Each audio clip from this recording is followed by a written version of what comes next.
자, 190일에 KHR 포럼 시작을 해보도록 하겠습니다. 현재 HR 공조로 보면 한 2년 동안 한 12권 정도 이렇게 쭉 공조를 내고 있고요. 대략 한번 정리해 보니까 흐름이 좀 생기더라고요. 이후에 지금 9월, 10월에 무엇이 진짜 일인지, 또 임원의 역할은 어떻게 가야 될지, 뭐 그런 것들을 현재 고민을 하고 있고요. 그다음에 임원의 역할 변화는 현재 신청한 분이 밑에 계시죠? 우리 교촌 FMB의 이근갑 대표님부터 해서 우리 김영원 회장님 몇 분이 이제 같이 공저 참여를 하고 있고 현재 신청을 받고 있습니다. 나중에 제가 줌 채팅방에 공유를 드리도록 할게요. 자, AI 대전환 시대 보면 이전 생각, 이전 행동, 그러니까 그 과거의 생각과 행동에 뭔가 좀 변화가 좀 필요한 것 같은데 문제는 그 변화에 정점에 AI가 있잖아요. 그래서 바뀐 생각, 바뀐 행동으로 가야 되는 이게 좀 잘 어려워. 이전에 도스 환경에서 윈도우는 그냥 확 바뀌었는데 왜 AI로는 안 바뀔까? 그 이유가 다 있겠죠. 그런 것들을 한번 같이 고민해 보겠고요. 그중에 핵심은 어쨌든 일하는 방식 그 자체에 거기에 맞게 사고 전환이나 행동 변화가 일어나야 될 텐데 그런 것들에 대해서 함께 우리 현업 또 전문가분들끼리 고민했던 내용들 조원규, 임정훈, 김현, 박지현, 송구, 최선영, 정화연님 이렇게 같이 고민을 해봤습니다. 1부는 조직 문화, 2부는 일하는 방식, 3부는 지속적 성과 창출해서 그래서 어떻게 해야 돼? 관련된 내용들을 쭉 한번 고민했고요. 요 내용 중에 이제 좀 더 중요하게 함께 고민할 내용들을 다루고 진행을 할 예정에 있습니다. 190일에 KHR 포럼 개최를 진심으로 축하드립니다. 책 잘 받았고요. 제가 추천사를 써드렸는데 그 추천사를 소개하는 곳으로 제 인사말을 가름하고자 합니다. 조직 문화와 관련해서는 가장 영향력 있는 문구는 아마도 Culture, Eat, Strategy for Breakfast. 그러니까 이거는 피터 드러커가 얘기한 건데 조직 문화는 전략을 아침 식사로 먹는다. 이런 뜻이거든요. 그만큼 전략이 중요하지 않다는 게 아니라 실제 중요한 거는 조직 문화가 그만큼 조직의 정체성과 일하는 방식에 영향을 미치기 때문에 가장 중요하다. 이런 취지로 생각하고 있습니다. 지금은 바야흐로 AI 대전환 시대이다. 필자들이 강조한 것처럼 AI는 선택이 아니라 생존의 조건이 되었다. AI를 어떻게 받아들이냐에 따라서 조직의 일하는 방식과 리더십, 나아가 조직의 성장 가능성이 근본적으로 달라지는 시대다라고 제가 추천서에 썼고요. 이제는 이제 필자들이 강조하는 것처럼 AI 친화적 조직 문화의 리더십, 정착에 집중해야 된다는 거에 적극적으로 공감을 합니다. 조직 문화가 얼마나 방대하냐면 맥켄지 모델이라고 불리는 7S 모델이 있잖아요. 거기에 보면 스트라티지 전략 S로 시작되죠. 스트럭처 구조 시스템 그리고 구성원 스텝 그리고 리더십 스타일 그리고 관리 기술 스킬 요 6가지의 가장 가운데 있는 것이 사실은 이제 중심의 공유 가치 쉐어드 밸류가 있습니다. 즉 조직 구성원의 행동이나 사고를 원하는 방향으로 이끌어가는 조직의 가치관이나 이념에 공감해야 조직은 성공하고 지속 가능하다 이런 뜻입니다. 제가 조직 문화를 가지고 박사학위 논문을 썼기 때문에 조직 문화에 대해서는 제가 할 얘기가 좀 많은데요. 사실 이 컬처, 문화라는 것은 그 어원이 어디일까 보면은 컬티베이트, 경작하다에서 나왔습니다. 경작하다는 것은 결국 하루아침에 만들어지지 않고 정성을 들여서 우리가 식물을 가꾸듯이 그렇게 문화를 가꿔야 된다. 이러려면은 특히 AI 대전환 시대에 코칭 리더십으로 우리의 일하는 방식을 어떻게 바꿔 나갈 것인가 그런 것에 대해서 필자들의 해안이 상당히 돋보인다고 제가 썼는데 우리 필자 8분 김기진 대표님 비롯해서 조원규 작가님, 임정훈 작가님, 김현 작가님, 박지연 작가님, 송구 작가님, 최선영 작가님, 정화연 작가님 8분의 작가님한테 큰 박수를 보냅니다. 예, 감사합니다. 감사합니다. 자, 지금부터 한번 열띤 또 저자분들의 발표 토론 한번 진행해 보도록 하겠습니다. 지금 포럼 제 190일의 KHR 포럼이고요. 사회는 우리 정화연 저자님. 카메라 주민하고 되나요? 네. 박수 한번 주시고요. 그다음에 네, 좋습니다. 그다음에 오프라인에 우리 임정훈 저자님, 네, 그리고 박지연 저자님, 그다음에 김현 저자님, 그리고 송구 저자님, 그다음에 조원규 저자님, 그리고 줌으로 우리 최선영 저자님 이렇게 참여해 주셨습니다. 전체 총괄 PD를 맡고 있는 김기진입니다. 자, 지금부터 조직은 문화다. 진행해 주시기 바랍니다. 네, 오늘의 주제는 Who Am I 시리즈의 벌써 세 번째 시리즈인데요. 제목은 AI 대전환의 시대, 조직은 문화다입니다. 사실 이것을 저자로 쓰면서 저도 굉장히 많은 고민을 했고 여기 계신 8분들과 많은 이야기를 나눴는데요. 처음에 이것에 관심을 갖게 된 계기는 사실은 Who Am I라는 제목에서 시작을 했거든요. 그런데 이것이 개인의 정체성을 넘어서서 이제는 조직에게 던져야 되는 화두라는 점이 매우 마음에 와닿았습니다. 그래서 AI 기술을 어떻게 우리가 대하고 어떻게 태도로서 일하는 방식으로 접목해야 될 것인가에 대해서 많은 이야기 나눈 내용들을 오늘 여기 계신 분들과 이야기를 나누고 싶습니다. 네, 그렇다면 좀 분위기를 풀어주는 차원에서 이제 우리 저자님들도 조금 떨릴 것 같아요. 저도 굉장히 떨리거든요. 그래서 돌아가시면서 약 1분 30초 내외로 간단한 자기소개를 하시면 어떨까 싶습니다. 그래서 본인 소속과 그리고 본인이 맡은 챕터를 어떤 마음으로 쓰셨는지를 간략히 2분 내외로 좀 말씀 나눠주시길 부탁드리겠습니다. 네, 저희 순서는 조홍규 저자님부터 해서 순서대로 하고 그 다음에 최선영 저자님으로 이어지도록 하겠습니다. 네, 마이크 넘기겠습니다. 예, 안녕하세요. 조은규입니다. 건설사업관리 전문가이자 조직문화 전문가로 활동하고 있는 조은규입니다. 현재는 DA그룹에서 부사장으로 근무를 하고 있고요. 어, 조직문화가 전략을 살린다 6년 전에 썼던 그 책의 인연으로 그리고 그 이전에 그 회사에서 조직문화 담당자로 근무했던 그 인연으로 조직문화와 계속해서 이렇게 인연을 맺어가고 있습니다. 그 외에도 뭐 관련돼서 우리 그 여러 가지 우리 협회와 관련된 책 있는데 AI 대전환 시대의 Who I Am, 인간의 정체성과 변화 적응, 뭐 그다음에 이제 챗 GPT의 TR 이런 책들을 같이 공조를 하면서 공조 활동을 계속하고 있는 중에 있습니다. 제가 요번에 그 조직 문화와 관련된 챕터는 일부에 AI 시대의 조직 문화의 변화에 대한 이야기로 두 챕터를 제가 썼습니다. 그래서 먼저 첫 번째 파트는 AI 시대의 조직 문화가 기업의 성패를 결정한다라는 내용으로 해서 네 개의 컬럼을 썼고요. 그 다음에 AI 시대 강한 조직 문화는 어떻게 만들 수 있을까? 그래서 조직 문화에 대한 재정의 그리고 적합한 조직 문화는 어떤 것인가? 그리고 AI 시대 강한 조직을 만드는 DNA 네 가지가 있는데 그것에 대한 부분을 제가 썼습니다. 그 자세한 내용은 이따 우리 토론하면서 설명을 하도록 하겠습니다. 감사합니다. 예, 안녕하십니까. 저는 SGS 코리아라는 그 반도체 장비 회사에서 근무하고 있는 송구라고 합니다. 지금 있는 회사도 그렇고 전 회사도 그렇고 반도체 장비 회사에서 교육 담당자로 일을 하고 있습니다. 이 책에 참여했던 이유 중에 하나가 사실 조직 문화에 대한 얘기도 있는데 제가 예전에 벌써 몇 년이 꽤 된 것 같은데요. 한 5년 전, 6년 전에 오디세이라고 해서 스터디 모임을 한 적이 있습니다. 그래서 2년 동안 오디라는 거에 대해서 이제 스터디를 하다가 모인 사람들끼리 우리 한번 책을 써볼까? 라고 시작을 했다가 엎어진 적이 한 번 있었거든요.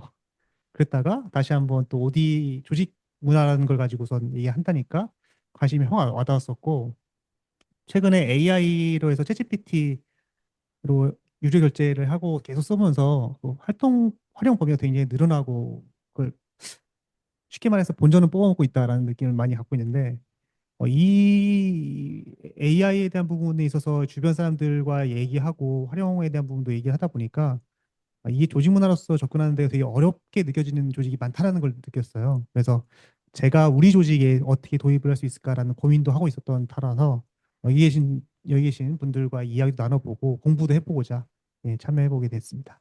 그래서 제가 했던 내용들은 아무래도 AI가 내일 어떻게 대체할 것인가, 그러면 그거를 대체할 때 대체되기 전에 내가 어떻게 변해야 될 것인가라는 개인적인 관점, 그리고 교육적인 관점에서 어떻게 그것을 핸들링을 해야 될 것인가에 대해서 좀 생각을 해서 정리를 해봤습니다. 네. 네, 안녕하세요. 저는 현재 세종텔레콤에서 HRD를 총괄하고 있는 김현 매니저입니다. 반갑습니다. 네. 제가 HRD를 하고 있지만 원래 그 개발자로 처음에 직장 생활을 시작을 했고 누구보다 HRD 담당자로서 AI에 관심이 좀 많았고요. 이 책을 그 처음에 쓰기 시작한 것도 우리 조직 문화에 어느 정도 AI가 들어와 있는지에 대한 좀 고민도 있었고 그런 것들 궁금증도 있었는데 AI의 어떤 그런 많은 변화들에 대해서 많이 놀랬고, 그리고 AI를 통해서 조직 문화에도 많은 변화가 있다는 것을 이 책에 담기 위해서 어, 사실은 제 챕터만 해가지고도 굉장히 좀 양이 많을 거라 생각을 했는데 그걸 압축해서 이 책에 녹아냈고요. 아마 우리들의 이런 그 책을 읽으신 분들은 아마 그 AI와 함께 하게 되면은 더 나은 미래를 미리 아마 만나보실 수 있을 거라고 저는 자부심을 가지고 있습니다. 제가 쓴 챕터는 2부의 AI 시대 일하는 방식의 변화인데요. 기존의 일하는 방식을 버려라라는 그런 약간 조금 시그널을 드렸고 어떤 내용을 버려야 되는지 그리고 우리 가장 가깝게 회의나 어떤 보고 주변에서 느끼는 어떤 그런 가까운 조직 문화들에 대해서 어떤 거가 문제가 있었고 AI가 어떤 부분들에 대해서 미래에 대한 어떤 그런 청사진을 제공해 줄 수 있는지에 대한 내용을 담아봤습니다. 그리고 어떤 성과 중심으로 가는 거에 있어서 AI가 어떤 역할을 해야 되는지에 대해서 제 챕터를 보시면은 자세히 보실 수가 있을 겁니다. 감사합니다. 네.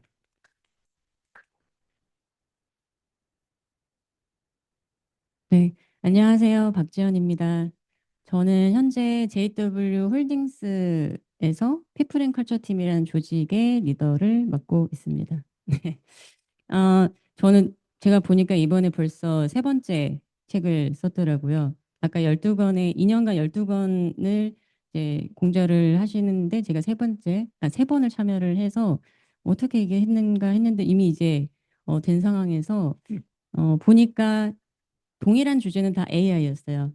근데 이제 그때마다 포커스가 좀 달랐는데 이번에는 뭐 제목처럼 조직 문화에 좀 포커스를 한 내용입니다. 그거는 이제 저는 개인적으로 조직 문화는 그 조직의 일하는 방식이라고 저는 좀 정의를 하고 있는데요.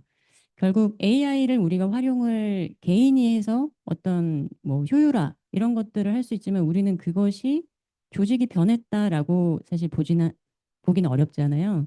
그러면은 조직이 AI를 활용해서 어떤 변화를 갖기 위해서는 어떻게 해야 되지? 이제 이런 고민들을 저는 계속 좀 가지고 있었고 특히 작년 말부터 이런저런 좀 실험들을 많이 했습니다. 어떻게 해야지 우리가 좀 효과적으로 변화를 할 수 있을까? 어떻게 접근해야 될까? 이런 것들을 좀 실험들을 했었고 그 안에 또 있었던 뭐 여러 가지 생각들 뭐 좋게 표현하자면 또 인사이트가 있었다고 한다면 그런 부분들을 좀 책에 제가 좀 작성을 해봤고 아마도 어떤 개인이 내가 AI를 어떻게 잘 활용할 수 있을까 보다도 조직에서 어떤 조직의 변화를 지금 고민하고 계신 분들이라면은 뭐 그런 분 중에 한 사람으로서 제가 고민했던 거를 좀 공유를 했고 그 안에서 성공했던 부분, 실패해서 좀 느꼈던 부분 이런 부분들을 좀 아마 보실 수 있고 그래서 그런 좀 조직 차원의 변화를 고민하고 계신 어떤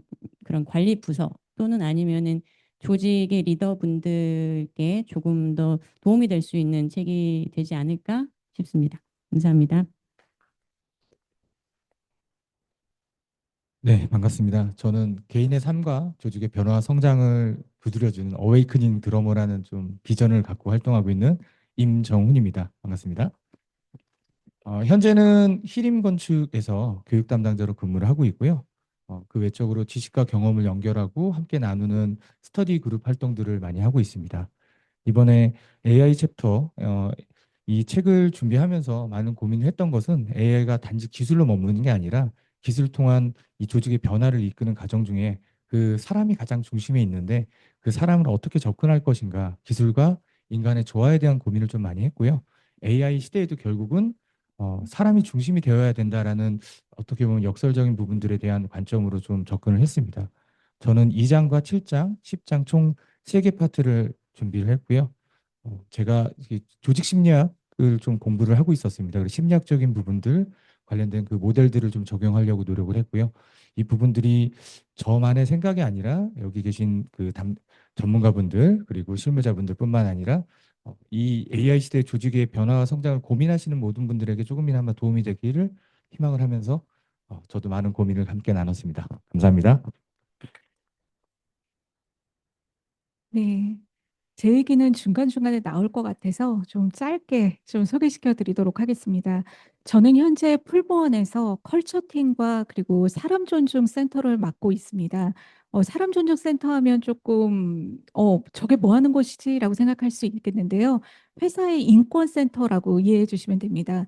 그래서 컬처라고 하는 것은 아까 앞서서 저희 저자님께서도 말씀 주셨지만 일하는 방식에서 굉장히 긍정적인 걸 조망한다라고 하면 사람 존중 센터는 보다 인권에 조금 포커스해서 리스크 매니지먼트 쪽으로 하고 있는데요. 그 일들을 하면서 제일 중요한 것은 기술의 변화도 변하지만 본질의 사람을 이때 우리가 어떻게 바라봐야 할 것인가에 대해서 매우 많은 고민을 했었습니다. 그래서 여기 계신 다양한 그 회사에서 다양한 입장에 계신 분들과 토론을 통해서 많이 배웠고 그러한 내용들을 제가 평상시에 하고 있었던 고민이나 내용들을 마지막 챕터에 그래서 조금 담아 보았습니다. 네, 그래서 그런 뒤의 얘기들은 제가 뒤에 또 한번 이어나가 보도록 하겠습니다. 네, 그럼 최선용 작가님, 네, 한번 말씀 부탁드리겠습니다. 네, 안녕하세요. 최선영입니다. 저는 한국야금에서 인사팀에 근무 중에 있고요. 제가 하고 있는 일은 인사노무 업무하고 이제 교육을 좀 담당하고 있는데, 이번에 저희도 조직 문화 관련돼서 몇 년 전부터 저희 TFT도 했고, 실질적으로 변화를 좀 가져보게 노력을 많이 했었는데, 실질적인 행동은 잘 변하지 않았던 것 같습니다. 근데 이번에 이제 주 52시간 하고 또 통사임금 이슈가 되면서 현장에 대한 뭐 생산성 향상을 좀 높여야 된다. 이런 이슈가 좀 회사 내에서 있었고, 그런 과정에서 어떻게 하면 정말 이거를 우리가 AI를 좀 적용할 수 있을까? 어떻게 보면 저는 행동을 좀 많이 했던 것 같아요. 그래서 실질적으로 우리 조직에서 어떻게 좀 도입을 할 수 있는지 그런 고민을 하면서 이번에 파트 8을 저희가 담당을 했는데, 이 부분에 대해서는 저도 아까 저희 정화연 저장이 말씀하신 것처럼 그따가 또 제가 나누면 될 것 같아서 이렇게 마무리하겠습니다. 네, 감사합니다. 네, 감사합니다. 여러분 어떠세요? 이야기만 들어도 이것이 그냥 단순한 이론서가 아니라 우리가 현장에서 경험하고 느꼈던 것에 대한 치열한 어떤 이야기들이 담겨 있을 것으로 기대되지 않나요?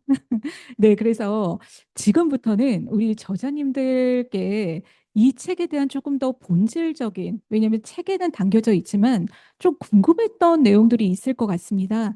저도 한 명의 독자로서 한 분 한 분께 좀 여쭤보고 싶었던 내용들을 좀 추려봤는데요. 시간 관계상 일단 우선은 한 개씩의 질문을 받고 그 다음에 저희가 시간을 보고서 저희가 이어져 나가도록 하겠습니다. 혹시 지금 온라인에서도 궁금한 내용이 있을 것 같아요. 그러한 내용들 댓글로 좀 남겨주시면 저희들이 좀 이따가 네, 응답해 드리도록 하겠습니다.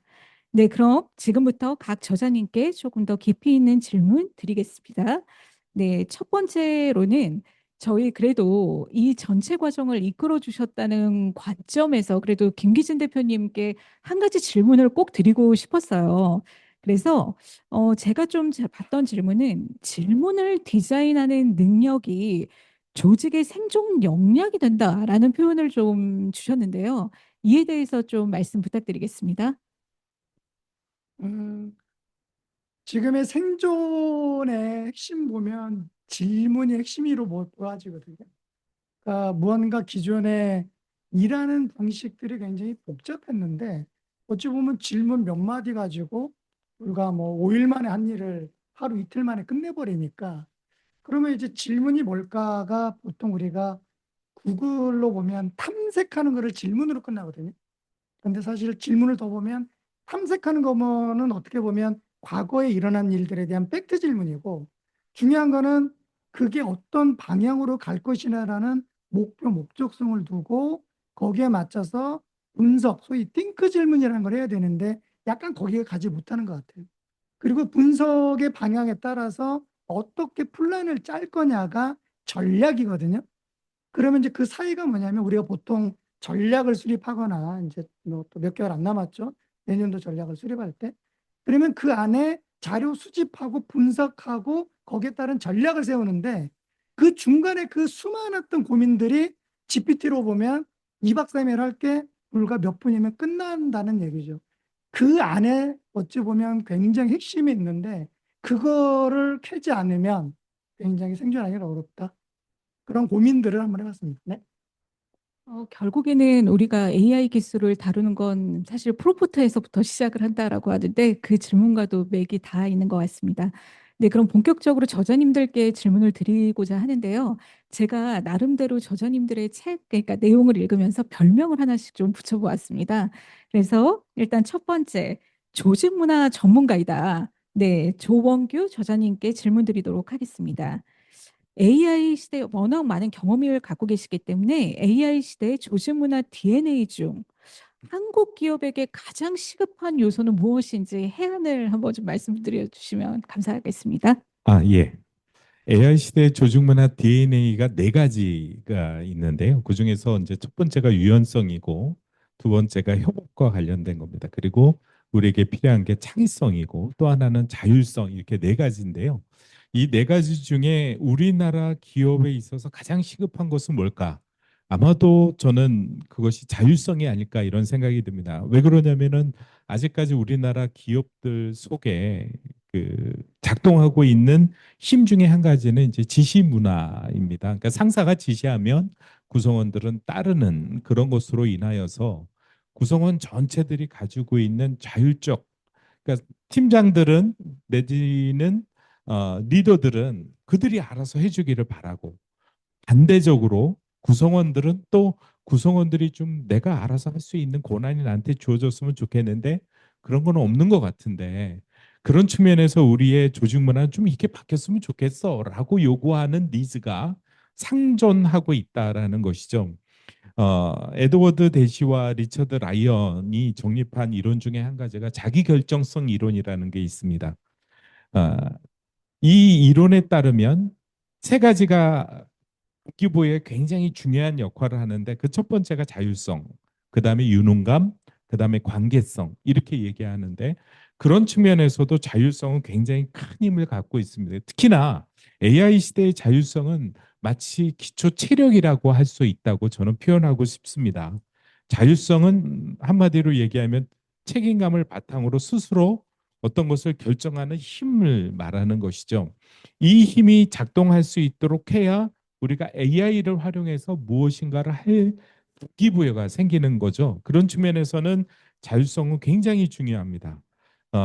근데 그 자율성을 통해서 우리가 새로운 것을 도전하고 그리고 그것을 할 수 있게 하려는 것들이 있어야 되는데 왜 우리나라는 그 자율성이 부족할까요? 그 부족한 대표적인 이유는 뭘까? 그리고 또 한 가지는 어떻게 하면 그 자율성을 끌어올릴 수 있을까? 이런 건데 그 끌어올릴 수 있는 것에 우리가 많이 이야기되어지는 게 요즘 최근에 들어서 이야기하는 슈퍼 리더십이라는 겁니다.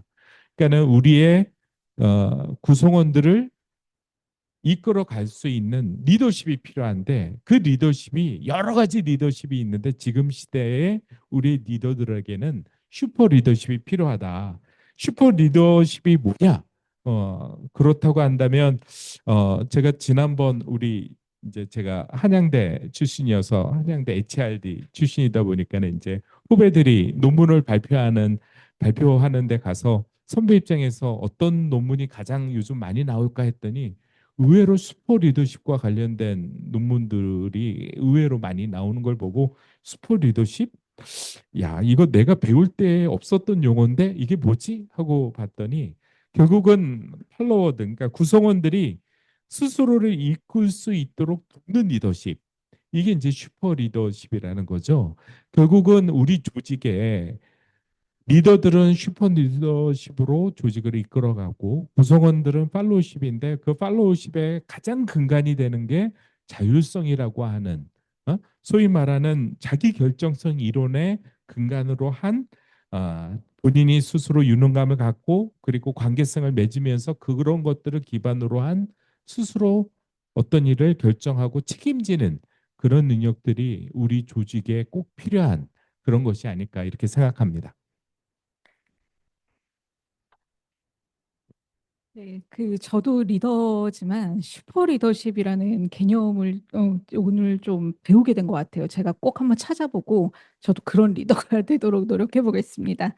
네, 그럼 이제 두 번째 저자님은 저희가 책 순서대로 아무래도 하는 게 이해가 조금 더 편할 것 같아서 임정훈 저자님께 조금 여쭤보고자 합니다. 네, 어떻게 보면 슈퍼 리더십과 조금 맞닿아 있을 것 같은데요. AI가 의사결정을 지원하는 시대의 리더는 지시자가 되어야 되는가?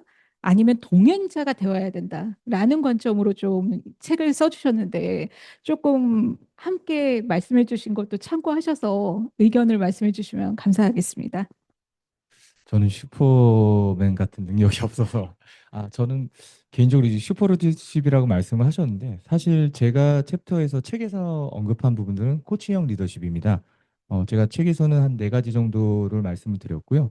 코치형 리더십, 그리고 감정의 설계자, 디자이너 역할을 해야 된다. 판단과 책임을 공유해야 된다. 인간적인 리더십을 발휘해야 된다. 이 네 가지 요소를 말씀을 드리긴 했는데 그렇게 책 속의 언어로 얘기하기는 조금 불편할 것 같고 이 자리에서 편하게 좀 말씀을 드리면 질문하는 리더가 돼야 되는 게 첫 번째라고 바라보고 있습니다. 예전에는 항상 저희가 저희가라고 얘기하면 좀 애매하지만 저희는 항상 이제 지시를 많이 받고 지시를 많이 받던 세대이기 때문에 타인에게 또 다른 지시를 다시 또 내려주는 게 매우 익숙합니다. 하지만 지금 시대에 있어서는 이제 더 이상 이렇게 해라라는 지시보다는 어떻게 생각해? 이건 어떨까라고 한번 질문을 해서 방향성에 대해서 물어보고 그 방향성의 동의와 합의를 이끌어내는 게 좀 중요하다라고 바라보고 있고요. 두 번째는 실수를 허용하는 분위기를 만드는 것입니다. 저희가 최근에 이제 심리적 안정감들을 많이 말씀을 하고 계시는데 아무래도 부하 직원이니까 지식과 경험이 낮기 때문에 그 업을 수행하는 과정 중에서 실수할 수 있고 실패할 수 있습니다. 이 과정 중에 어떤 압박이나 강요, 거기다 질책이 들어가기보다는 실수에 대해서 인정해주고 공감하고 응원과 지지를 해주는 것, 이 부분, 실수를 허용하는 분위기를 만드는 것이 매우 중요하다고 봅니다. 세 번째는 감정을 설계하는 사람입니다. AI는 효율성을 높여주고 일의 성과를 높여줄 수 있겠지만 일의 의미와 팀원들과의 에너지라든지 팀원들과의 관계를 사람이 만들어야 합니다. 팀원들에게 이 일이 왜 중요한지, 이 일이 우리에게 어떤 의미가 있고 어떤 가치를 만들어주는지, 그리고 우리가 어떤 관계로 성장하는지 이런 부분들을 만들어주고 돕는 것은 바로 리더의 역할이라고 생각을 합니다. 마지막입니다. 마지막은 결국 인간이 발전할수록 그 기술이 발전할수록 결국엔 인간적인 리더십이 필요하다라고 저는 바라보고 있어요. 제가 진성 리더십을 공부하는데 세상이 계속 고도화되고 기술이 하이테크가 계속 발달할수록 결국엔 사람으로 다시 돌아오는 것 같더라고요. 그 사람이 어떤 진정성을 갖고 있는가. AI가 분석과 처리를 담당하고 성과를 높이는 데 있어서 리더는 공감하고 격려하고 함께 성장하는 진정성 있는 관계를 만드는 데 집중해야 된다라고 바라보면서 저는 요 네 가지를 말씀을 좀 드렸습니다. 감사합니다. 네, 조원규 저자님과 임정훈 저자님께서는 우리가 AI를 담론을 이야기하고는 있지만 그래도 그 본질인 사람의 굉장히 중요하다는 말씀을 주셨습니다. 그럼 저희가 조금 관점을 전환해서 김현 저자님께는 조금 더 AI에 포커스된 질문을 좀 드려보고자 하는데요. 제가 책을 보고 좀 이게 아까도 사실 이제 소개해 주실 때 말씀을 좀 해주시긴 했는데 기존의 일하는 방식은 이제 끝났다라고 이렇게 표현을 하셨는데 어떤 의미이신지 다시 한번 이야기해 주시면 좋을 것 같고요. 그래서 지금 오늘날 이 시대에 기업이 버려야 되는 관행 같은 게 있다면 무엇이 있는지 좀 설명 부탁드리겠습니다. 네. 여러분 이제 기존에 일하는 방식이 끝났습니다. 제가 많은 직장 생활 경험을 한 건 아니지만 그래도 제가 HRD를 한 20년 조금 넘게 하면서 현장에서 느꼈던 가장 큰 변화가 아마 지금 말씀하신 그런 내용이라고 생각을 해요. 그 맥킨지 보고서에 따르면 일반적으로 그 대부분의 리더들이 일주일에 평균 한 18시간, 18시간 정도를 회의를 한다고 합니다. 이게 보면 우리가 주 40시간으로 했을 때 한 40% 정도에 해당이 되는 건데 문제는 이런 회의가 여러분도 아시겠지만은 실제로 성과를 내거나 가치를 창출하는 하지 않는다라는 게 문제인 거죠. 제가 현장에서 관찰한 바로는 기업들이 여전히 보고를 위한 보고 그리고 회의를 위한 회의, 회의적이라고 이야기를 하죠. 네, 그런 게 매몰되어 있는 것 같아요. 뭐 예를 들면은 그 과거에 이제 승진 심사를 하기 전에 사전 작업을 한다고 보게 되면 예전에 이틀, 뭐 일주일까지도 걸리기도 하고 그리고 채용 과정에서도 굉장히 오랜 시간 동안 그전에는 회의폭을 굉장히 많이 했었는데 이제는 AI를 통해서 단 몇 분 만에 아까도 김기지 대표님 말씀하셨듯이 정말 AI를 통해서 많은 시간을 효율적으로 활용할 수가 있어요. 그럼에도 불구하고 아직까지도 많은 기업들은 수작업을 많이 한다는 거죠. 이거는 뭘 뜻하냐면 AI가 어느 정도의 능력을 가지고 내 기업에서, 내 일에서 어떤 부분을 도와줄지를 아직 잘 모른다는 거죠. 그래서 제가 생각하는 AI 부분에 있어서는 아직 그 AI 리터러시 교육이 기업의 필수로 자리매김해야 되고 현재는 AI에 대한 어떤 그런 확산이 필요하다라는 생각을 하게 됩니다. 아까 질문 주셨던 그러면은 가장 빨리 좀 버려야 될 어떤 그런 관행적인 거를 좀 정리를 해봤는데 가장 먼저 버려야 될 관행 중에서 첫 번째는 데이터 무시형 인재입니다. 예를 들면 리더분들이 아직까지도 어떤 직관이나 자기 어떤 과거 했었던 일에 대한 방식 이런 것들이 매몰되어 있어서 AI를 통해서 의사결정할 수 있는 부분들 그리고 데이터를 활용해서 얼마든지 많은 부분에 있어서 효율적인 업무를 처리할 수 있음에도 불구하고 과거의 어떤 내 선배들 그리고 내가 과거 했었던 일들을 그대로 답습하게 되는 그런 부분들은 가장 먼저 버려야 될 일 중에 하나로 생각을 하고요. 그리고 두 번째는 업무 프로세스 이야기하는 거죠. 예를 들면 과도한 어떤 그런 결제 프로세스 때문에 실제로 지금도 많은 기업들이 줄이긴 하지만 어떤 특정 의사결정을 하거나 아니면은 빠른 결정을 해야 되는 상황이 있어서도 절차를 따라야 되는 거고 뭐 많게는 5단계 정도를 걸쳐야 되기 때문에 오히려 중요한 결정을 놓쳐서 뭐 계약을 못하게 되는 그런 경우들도 있기 때문에 그런 과도한 결제 프로세스 같은 경우 좀 줄여야 된다라는 생각이 듭니다. 세 번째는 아직도 많은 기업들이 좀 큰 기업들 같은 경우에는 동일한 업무를 여러 부서에서 하는 경우들이 있어요. 충분히 AI를 통해서 업무 분석도 할 수 있고 효율적으로 할 수 있는 부분들을 AI가 도와줄 수 있는데 아직까지도 그런 부분에 있어서는 중복된 업무를 하고 있어서 비효율적인 그런 회사 경영이랄지 그리고 업무 프로세스를 가지고 있는 회사들이 많기 때문에 그런 부분들도 과감하게 버려야 된다고 생각을 합니다. 결국 기존의 어떤 그런 일하는 방식의 종로라는 거는 과거에는 많은 시간, 그러니까 많은 시간을 투입해야지만 일을 잘하는 거고 그걸 통해서 성과를 난다라고 하지만은 실제로 어떤 그런 시간 중심에서 가치 창출 중심으로의 어떤 그런 패러다임 전환이 필요하다라는 그런 이야기를 좀 말씀을 드릴 수 있을 것 같습니다. 이상입니다. 네. 네, 그 AI 대전환의 시대라는 말에 딱 부합되는 말씀을 좀 주신 것 같고요. 제가 김현 저자님의 별명을 성과 관리 전문가라고 써놨는데 아무래도 효율성의 측면에서 많은 좋은 말씀 해주신 것 같습니다. 그렇다면 이번엔 박지원 저자님 모시려고 하는데요. 제가 별명을 실무, 그렇다면 그걸 어떻게 실무에 적용하고 있는가? 실무혁신 전문가라고 좀 적어봤는데요. 사내에서 실제로 다양한 GPT 도우미 개발 경험이 있다고 들었어요. 그래서 아마 지금 온라인에서 접속하고 계신 분들도 이것을 사내에서 실제로 어떻게 접목하고 어떻게 활용하셨는지를 매우 궁금해 하실 것 같은데요. 이에 대한 경험과 그리고 인사이트 말씀 나눠주시면 감사하겠습니다. 네. 어, 뭐 지금 AI 툴들이 사실 굉장히 다양하게 많이 있고 한데 그래도 우선 챗GPT를 그래도 지금 활용을 많이 하고자 하신 분도 많고 뭔가 하려고 하는데 잘 안 되고 이런 경험들을 다 좀 가지고 계실 것 같아요. 그래서 우선 이제 제가 책에도 썼듯이 GPT를 활용해서 만든 그런 이제 도우미들, 이제 그런 거를 이제 만들어서 활용하는 거 이전에 일단 저는 사실 제가 뭐 어떤 기술적인 전문성이 있는 것도 아니고 다만 제가 가지고 있는 거는 이 업무와 관련해서 어떤 좀 더 잘 알고 있다. 그냥 그거 말고는 특별하게 뭐 그런 기술을 잘 활용할 수 있다 이런 건 없었던 것 같아요. 근데 어쨌든 책에 보면 제가 세 가지 도우미를 통해서 조직에서 실질적으로 변화 경험들을 했던 사례들을 이제 썼는데요. 그걸 하면서 느꼈던 크게 보면 두 가지 좀 인사이트가 있었던 게 여러 부서들이랑 좀 하면서 GPT가 어떠한 지식을 기반으로 해서 질문을 하면 답을 주니까 예를 들어서 매뉴얼을 이제 넣고 그거에 답을 주는 가이드에 따른 답을 찾는 거를 하는 경우들이 많이 있었거든요. 근데 그 경우에 할루시네이션 때문에 대부분이 계속 실패를 하는 거예요.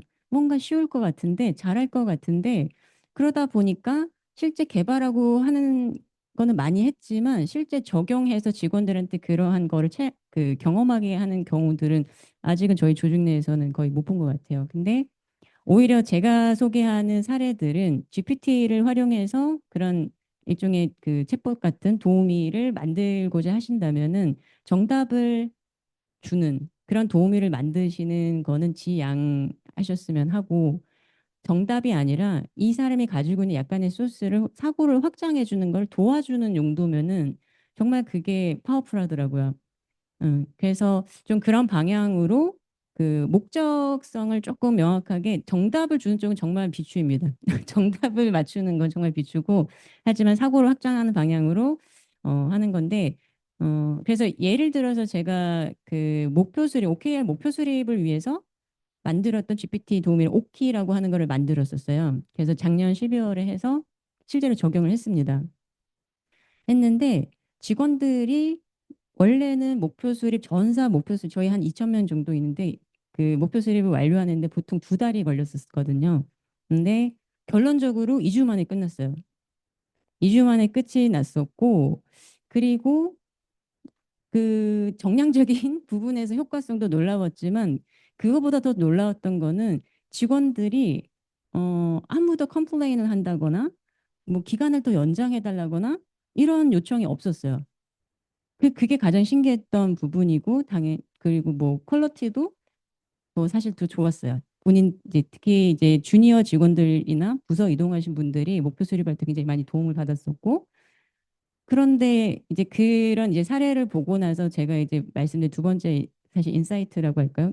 굉장히 놀라운 발견이었던 것 같은데 직원들이 그렇게 2달 동안 꾸역꾸역 해가지고 해도 사실 마무리가 완벽 잘 안 됐던 그게 2주 만에 이제 끝이 났음에도 불구하고 본인들이 무엇을 해냈는지 모르더라고요. 직원들은 그냥 자연스럽게 그 일이 일어났어요. 즉 우리가 보통 어떤 변화라고 하는 것이 보통 변화에는 고통이 따른다 이게 있었는데 고통 없는 변화가 가능하구나.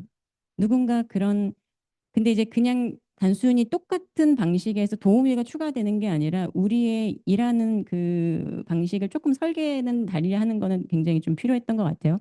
근데 중요한 거는 누군가가 그런 것을 좀 잘할 수 있는 사람이 고민을 하고 세팅을 하면은 나머지 직원들은 그 속에서 자연스럽게 본인들의 역할을 했는데 그게 이미 조직 내 변화가 일어날 수 있구나라는 것을 좀 느꼈었고 그러다 보니까 특히 변화라고 하는 것은 제가 그 책에서 가장 제일 좀 전체적으로 중요하게 얘기하는 게 체감할 수 있는 변화를 만들려고 하는 거거든요. 전체 큰 그림을 그리다 보면은 결국에 고민만 하다가 실행이 되지 않는 조직, 요즘에 AI 관련해서 뭐 하는 거 많지만 실행되지 않는 조직들이 많이 있잖아요. 근데 결국엔 조금씩 실행을 해서 체감할 수 있는 부분들을 만들고 하는 것들이 굉장히 중요한데 결국 변화라고 하는 것이 설득이 아니라 체감을 할 수 있게 하는 게 중요하더라. 뭐 이런 것들을 좀 느꼈던 것 같습니다. 네. 네, 진정한 내재화가 된 모습이 아닌가. 아까 직원들이 이렇게 크게 그거에 대해서 이제 뭐 어떤 거부 반응이나 이런 거 없이 자연스럽게 받아들였다라는 말씀이 저는 굉장히 크게 와닿았어요. 그게 진정한 내재화가 됐다는 AI가 어느 정도 정말 내재화가 된 조직이고 또 그 안에서 많은 노력을 하신 게 되게 귀감이 되는 것 같습니다. 네, 그러면 이제 인재개발 전문가로서 손부저자님께 제가 또 질문을 하나 드리고자 합니다. 어떻게 보면 우리가 지금 효율성과 성과 이런 측면에서 좀 이야기를 나눠봤는데 다시 또 조금 각도를 바꿔서 AI가 그러면 일자리를 대체한다는 불안감을 가진 직원들이 제 주변에도 있거든요. 제 주변에도 이제 변호사도 있고, 그리고 제가 데리고 있는 직원은 상담사도 심지어 있는데, 챗GPT가 워낙 상담을 잘하다 보니까. 그래서 이런 직원들에게 어떤 메시지와 실질적 도움을 좀 줄 수 있을지 말씀 부탁드리겠습니다. 네.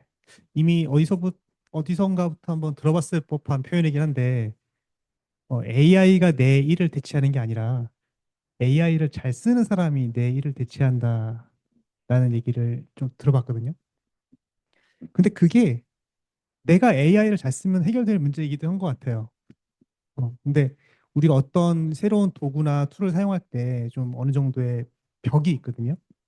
그리고 저도 저희 리더분들을 외부 교육이든 강사님들 불러가지고 리더십 교육을 해요. 리더십 교육을 해서 어떤 새로운 커뮤니케이션 방법이라든지 툴을 사용하게 교육이랑 훈련을 시켜놓고선 현업에 딱 돌아가면 팀원에게 갑자기 안 쓰던 표현을 쓰는 거죠. 막 살갑게. 그러면 팀원이 표정이 우리 팀장 또 교육받아 와서 또 이상한 짓 한다. 이런 눈빛 한번 쏘거든요. 그럼 우리 리더분들은 마음이 약해집니다. 리더가 되면 될수록 사람과의 관계 속에서 상처를 받는 경우가 많아서 오히려 그런 눈빛을 받자마자 다음부터 실행을 안 하는 상황이 되거든요. 그런데 AI는 사람이 아니잖아요. 그러니까 내가 어떤 실수를 해도 처음에 내가 어떤 질문을 프롬프트를 적어도 잘 안 돼도 두 번, 세 번 시도해 볼 수 있다는 거죠. 그리고 놀라운 거는 AI는 굉장히 빠르고 일정 수준 이상의 퀄리티가 나와요. 내가 원하지 않는 방향으로 나온다 하더라도.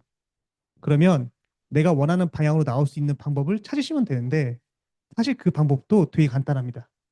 아까 그냥 단순하게 지시하는 게 아니라 어떤 걸 하나씩 하나씩 해나간다고 했잖아요. 그래서 예를 들자면 그냥 온보딩 어떻게 하는지 알려줘. 이러면 챗GPT가 안 알려줄 가능성이 크죠. 잘못된 거는 반응도 크고. 근데 챗GPT한테 지금 내가 질문하는 거에 대해서 그 윗단계 혹은 그 기본이 되는 단계부터 물어보는 거예요. 온보딩에 대한 개념부터 알려줘. 온보딩에 대해서 어떤 거를 하려고 하는데 이걸 하기 위한 절차를 한번 제시해줘. 라고 해서 그 챗GPT가 알고 있는 개념과 챗GPT가 추구하고자 하는 방향을 같이 학습하면서 얘는 이렇게 생각하구나. 나는 이런 식으로 바꿨으면 좋겠는데 다시 또 티키타카 하다가 그제서야 내가 원하는 우리 회사의 온보딩을 어떻게 할 건데 어떤 절차로 어떻게 이게 학습한 걸 가지고 이야기하는 걸로 하게 되면 내가 생각하지도 못했던 내가 원하는 정답을 굉장히 품질 높게 알려주거든요. 그러니까 오히려 챗GPT를 통해서 하다 보면은 내가 사람한테 리더십을 잘 발휘해야 되는 방법을 배우게 돼요. 그러니까 그러면서 다시 한번 생각해 보는 거죠. 내가 사람한테 우리 구성원들에게 어떤 식으로 질문했나. 이런 식으로 질문하면 더 좋았지 않았을까. 이런 식의 반성을 하게 되는 계기도 된다고 저는 생각을 하거든요. 그래서 챗GPT라는 거는 처음에 할 때는 원하는 결과가 안 나오지만 그 결과를 조금만 훈련하고 고민해보고 어떻게 할지를 조금만 알아보시면 요즘에 유튜브 무료로 되게 많이 나오거든요. 되게 좋은 방법들 많이 나오니까 그런 것들 사용하시면서 단순히 기계적인 것이 아니라 사람에게 정말 사람과 사람의 관계에 있어서 함께 우리 한번 알아보자, 함께 한번 결론을 내보자라는 관점에서 질문을 재설계해보면 네, 그 서의하는 관점에서 여러 가지 기법들을 좀 배우셔야 되겠지만 해보면 되게 빨리 배웁니다. 되게. 그래서 걱정하지 마시고 일단은 시도해 보시라.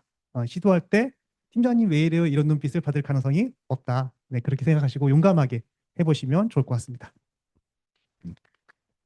질문에 그냥 좀 더 이어서 그냥 좀 드리면 아까 그 사실적, 분석적, 뭐 플랜 이런 걸 했는데 사실 과거, 현재, 미래 시점이거든요. 그러니까 관점의 이동이 어떤 분석 포인트도 있는데 팩트 질문 자체에서의 관점도 있고 팩트에서 띵크로 넘어가는 관점이 있어요. 그리고 띵크에서 플랜으로 넘어가는 관점. 굳이 이제 질문을 좀 더 세분화하면 팩트에는 탐색과 요약 질문이 있어요. 띵크로 들어가면 분석할 수 있는 부분이 있죠. 그거를 확장할 수 있어요. 확장이 아까 송구 저자님이 얘기한 질문하다 보면 궁금증이 되는 것. 확장을 하게 되면 그중에 핵심적인 몇 가지가 있는데 그거를 우리가 융합적 사고라는 게 있잖아요. 융합 질문까지가 띵크 질문이 되고 거기까지가 어떻게 보면 팩트 사실과 분석에 대한 학습을 GPT를 시킨 다음에 그 다음에 플랜으로 넘어가면 그게 계획과 실행 질문들이 등등 들어가거든요. 근데 더 들어가면 이제 미래 측면을 가면 이제부터 예측에 대한 검증부터 해서 인사이트 뭐 들어갈 수 있는데 그 전반을 마치 그 집을 질 때 그냥 뚱하고 짓는 게 아니라 설계를 하잖아요. 그래서 과거, 현재, 미래 시점에 굉장히 디테일하게 구조화하는 작업, 그게 질문 디자인이라고 하는데 그런 질문 디자인의 역량이 보통 보면 임원급, 리더급은 대체적으로 있거든요. 왜냐하면 목적과 목표가 있기 때문에 그 사이를 메우는 연습이 돼서 그렇거든요. 그런 것들이 얼마만큼 이제 아까 슈퍼 리더, 그런 부하 직원들도 그런 리더십에 대한 그런 마인드와 역량을 키울 거냐. 기존에는 없었던 방법이 GPT를 활용하면서 그게 충분히 역량을 키울 수 있다라는 얘기로 부연 설명을 한번 드려봤습니다. 네, 그러면 이제 저희가 이제 다음으로는 실행 전문 전략가로 제가 최선영 저자님, 네, 온라인으로 지금 접속해 계시는데요. 네, 질문을 좀 드리고자 합니다. 지금 방금 이제 앞선 저자님들께서 얘기해 주신 것과 굉장히 맞닿아 있는 질문입니다. 아까 김현 저자님께서 데이터 기반의 이제 의사결정을 해야 된다라고 말씀을 주셨고, 또 임정은 저자님께서는 그래도 사람 중심의 리더십이 있어야 된다. 네, 이런 말씀을 좀 주셨는데, 그래서 제가 질문을 드립니다. 데이터 기반의 의사결정과 사람 중심의 리더십은 과연 어떻게 공존할 수 있을까? 좀 어려운 질문일 수 있는데요. 네, 한번 고민하신 내용 부탁드리겠습니다. 네. 제가 그 질문에 대한 좀 답변을 좀 드리려면, 사실 데이터는 방향을 지시하고 사람은 그 방향을 설득력 있게 이끈다. 전 이 말에 좀 굉장히 공감을 좀 하게 되는데요. 실제로 저희 이제 현장에서 저희가 스마트 팩토리를 이제 진행하는 과정에서 야간 근무자들이 생산성이 떨어진다는 것들이 어렴풋이는 알았지만 이제 데이터상으로 이제 수치로 정확히 나오는 사례가 있습니다. 사실 그럴 때 보면 당연히 이제 생산성이 떨어지기 때문에 관리 감독자라든지 이제 생산을 또 진행하시는 분들 입장에서는 야, 생산성을 좀 높여야 되는 거 아니야? 이렇게 얘기를 할 수가 있어요. 근데 사실 사람이 일하다 보면 그런 얘기를 듣는 순간 어떤 불안감과 또 내가 그걸 해야 되나는 어떤 기분 나쁘고 또 내가 더 어떤 부담감을 느끼는 그런 사례들이 좀 발생할 수 있습니다. 그래서 사실 저희도 그런 스마트 팩토리를 통해서 정확한 데이터로 해서 생산성이 떨어지는 건 알지만 직접적으로 그걸 어떻게 하자라는 얘기를 잘 못했어요. 그래서 이거를 그러면 우리가 꼭 데이터가 나왔기 때문에 그거를 해야 된다? 이렇게 할 수는 없거든요. 그래서 결국은 뭐냐면 우리가 사람 중심에 우리가 같이 일하는 근로자들 입장에서 어떻게 이걸 해결해 나갈 수 있을까를 좀 고민하다 보면 야, 이렇게 해. 이렇게 보다는 그 사람들하고 한번 대화를 통해서 우리가 앞으로 성공하는 직장 생활 그리고 회사가 발전할수록 우리가 받을 수 있는 어떤 이익이라든지 이런 것들을 얘기하면서 우리가 왜 이렇게 생산성이 떨어졌을까? 우리가 어떻게 하면 좀 더 나아질 수 있을까? 이런 것들을 그분들하고 얘기를 하다 보면 그분들이 답변을 주시는 거예요.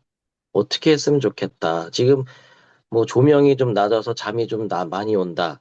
아니면 지금 야간에 어떤 부분이 실질적으로 근무하는데 제약이 된다. 이런 부분을 좀 더 해결해 주신다면 생산성을 또 높일 수 있을 것이다라는 답변을 오히려 현장 근무자들이 주시거든요.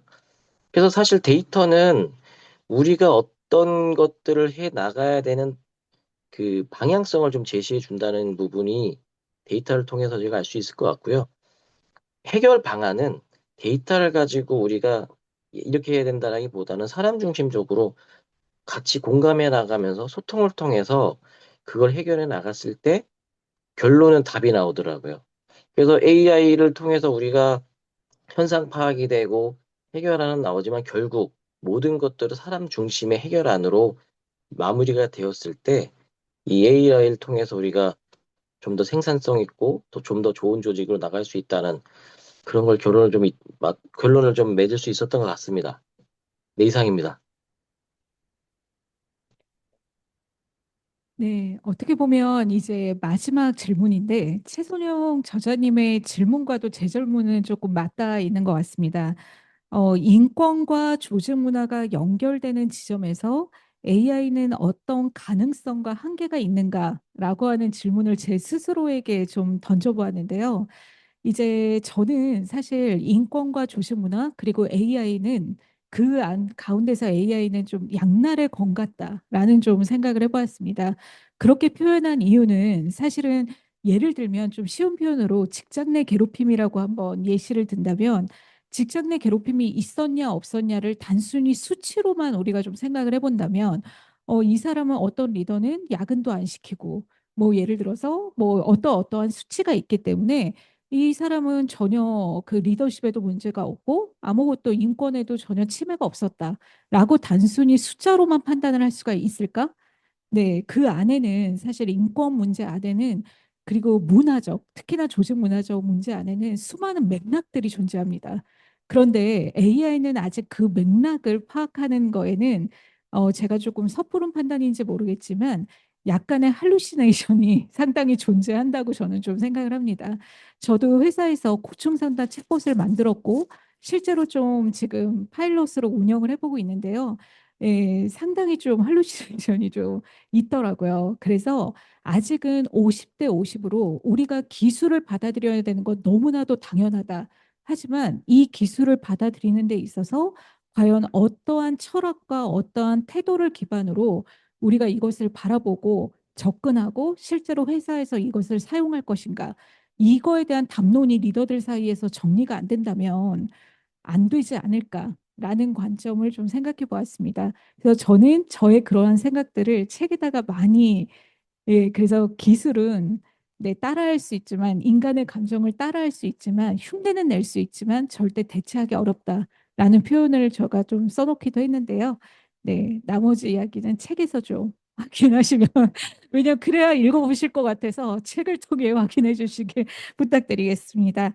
네, 그러면 지금 일단은 그 8분의 이야기들을 제가 쭉 한번 들었는데 결국에는 이 안에는 기술이 있지만 그 안에는 또 사람에 대한 이야기들을 공통적으로 많이 말씀을 주신 것 같아요. 지금 질문이 조금 올라온 것 같습니다. 네, 한번 제가 읽어볼게요. 공공기관은 법이나 규제에 따라 행정이 진행될 텐데요.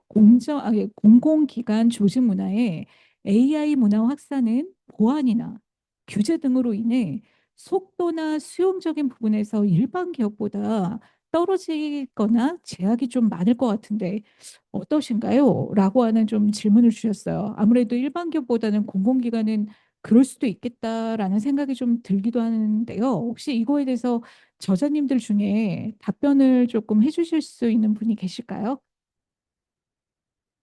네, 네네네네. 조은규 저자님 부탁드리겠습니다. 예. 공공기관 당연히 그럴 수 있습니다. 그러니까 원래 공공기관이라 그래서 경직돼 있다라고 생각하는 것은 다소 좀 오산일 수 있는 부분도 있는 것 같아요. 우리가 정의를 내리기를 공공기관은 왠지 상명하복이 기본이고 지시에 의한 문화가 아주 돼 있고 규정에 의한 법에 의한 그 절차나 방법에 의해서 시스템이 갖춰져 있기 때문에 그와 관련된 부분에 AI를 활용하는 것은 그것을 통해서 일하는 방법이 개선되는 것은 좀 어려울 것 같다 이렇게 얘기하는데 저는 오히려 AI가 있어서 공공기관이 가진 그런 제약성을 극복하는데 굉장히 용이하다. 우리가 생각하기를 그 공공기관이 가지고 있는 보안성 그리고 그 일정한 윤리적인 부분 뭐 이런 것들이 굉장히 강화돼서 이렇게 진행되는데 AI가 마치 오픈된 형태로 진행될 것 같지만 사실은 실제적으로 현업에서 쓰여지는 모습을 보면 AR을 통한 굉장히 보완적인 부분도 강화되고 있고 그런 부분이 실제 현업에서 활용되고 있다라는 것을 모르는 입장에서는 이제 우려를 하는 거죠. 저렇게. 하지만 실제 우리가 AI를 통해서 현업을 활용하는 것들이 오히려 저런 공공기관이 가진 어떤 제약성을 극복하고 그것을 좀 더 활용할 수 있도록 하는 것에는 정말 AI가 탁월한 효과를 가지고 있다. 그리고 공공기관의 가장 중요한 것은 사례예요.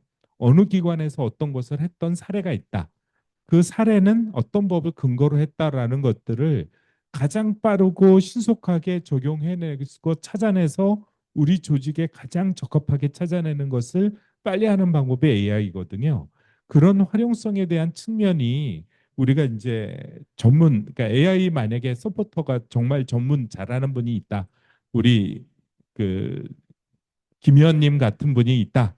그러면 금방 극복할 수 있는 요소들이거든요. 그러니까 그런 것들을 우리가 좀 이렇게 활용할 수 있는 방안을 나중에 우리 저자들이 그런 방법을 이제 이 조직은 문화다에서 조직은 문화다의 실용편 같은 것들을 만들어서 한번 제안을 해볼 수 있을 것 같아요. 공공기관에게는 예를 들어서 이런 거죠. 제가 나중에 한번 질문을 부탁드리는데 이래서 공공기관은 위계형 조직이거든요. 그럼 위계형 조직이 어떻게 하면 혁신적 문화로 바뀔 수 있을까에 대한 그 방안들에 대한 것에 기본적인 툴에 대한 거를 설명을 하고 그 실용편을 나중에 우리가 이 조직은 문화다의 실용편을 한번 만들어서 실제로 실용에 이런 게 쓰였다. 이런 것들을 한번 이렇게 해보는 것도 굉장히 유용할 것 같습니다. 네, 지금 들으셨죠? 네, 실용편도 한번 만들었으면 좋겠다고 하시니까 한번 적극 참여해 주시면 좋겠습니다. 추가로 한번 네. 말씀드리면 최근에 이제 공공기관에 GPT 관련 강의를 진행을 했었었는데 크게 보면 두 가지로 보안성을 요하는 것과 그렇지 않는 걸로 나눌 수가 있거든요. 그럼 말씀 주신 것처럼 이제 보안을 요구하는 것 중에 그걸 어쩔 수 없이 사용을 해야 된다라고 보면 이제 그런 여러 가지 안전 조치에 대한 보안 조치에 대한 이런 사항들이 있을 테고 다른 건 뭘 했냐면 그 민원 업무 처리 민원 업무 많으니까 그래서 예를 들어 이런 거예요. 그냥 GPT한테 입력을 하는 거예요. 야, 도로 가고 있는데 내 차가 파손됐어. 이거 어떻게 해야 돼? 라고 민원이 온 거라고 가정하고, 그래 치면 자동으로 그냥 거기에 대해서 어떤 내용이군요 해서 실제 거기에 관련된 전화번호까지 그 챗봇에 자동으로 뜨게끔. 그러면 각 민원의 카테고리별로 그 챗봇을 다 만들어주는 거는 그 챗봇 만드는 거 해봐야 5분이면 다 끝나거든요. 그냥 만들어서 하게 되면 굳이 그걸 타이핑 치지 않더라도 자동으로. 그래서 사실 이제 거기다 팁을 준 건 뭐냐면 그 각각에 대한 민원에 대한 거를 그냥 챗봇 QR코드다 찍어 놓아 버리면 자체적으로 본인이 다 자동으로 되기 때문에 그것만으로도 민원 업무가 굉장히 줄어들 수 있는 사항들인 거죠. 네.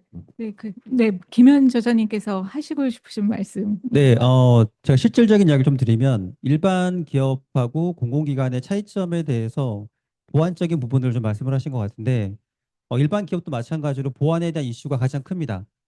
어, 그럼에도 불구하고 지금 공공기관 여기 지금 김대경 소장님이 댓글 주셨는데 현재 많은 공공기관에서 실제로 AI를 접근할 수 있는 그 활용법에 대해서 기술적으로 많이 보완이 돼 있어요.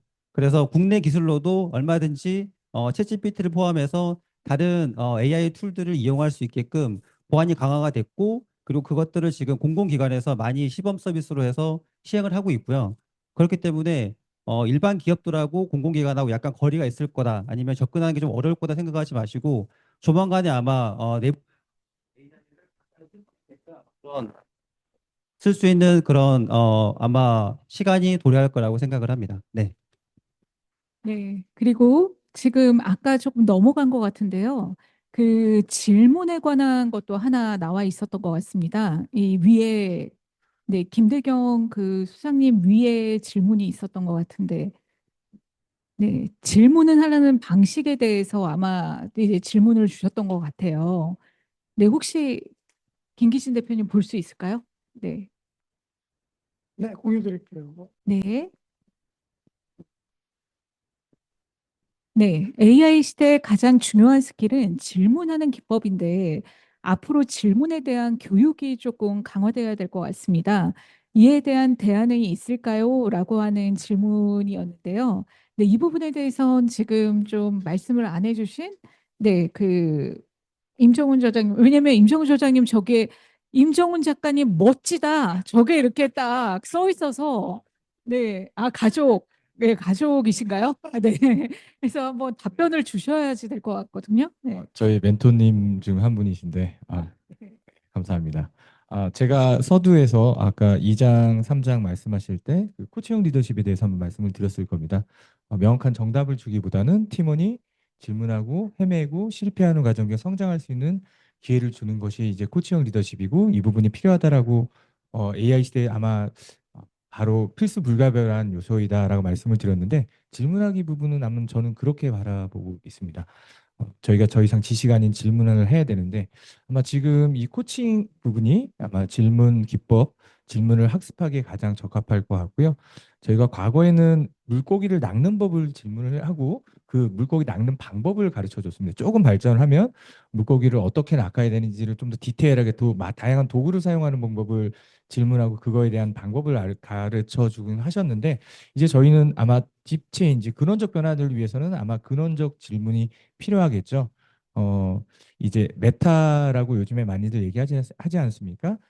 자기 자신을 객관화해서 바라보기 위한 그런 질문들. 그래서 요즘에는 GPT AI를 사용하시는 분들도 잘 아시겠지만 과거에는 좋은 프롬프트, 좋은 이 적합한 프롬프트를 훔쳐오거나 어디서 누군가한테 빌려오거나 가르쳐 달라고 해서 지금 그렇게 활용을 하고 있었던 시대였는데 현재 AI는 지금 직접 AI에게 적합한 프롬프트를 문의하고 그 문의한 프롬프트를 적용하는 형태로 지금 발전을 하고 있습니다.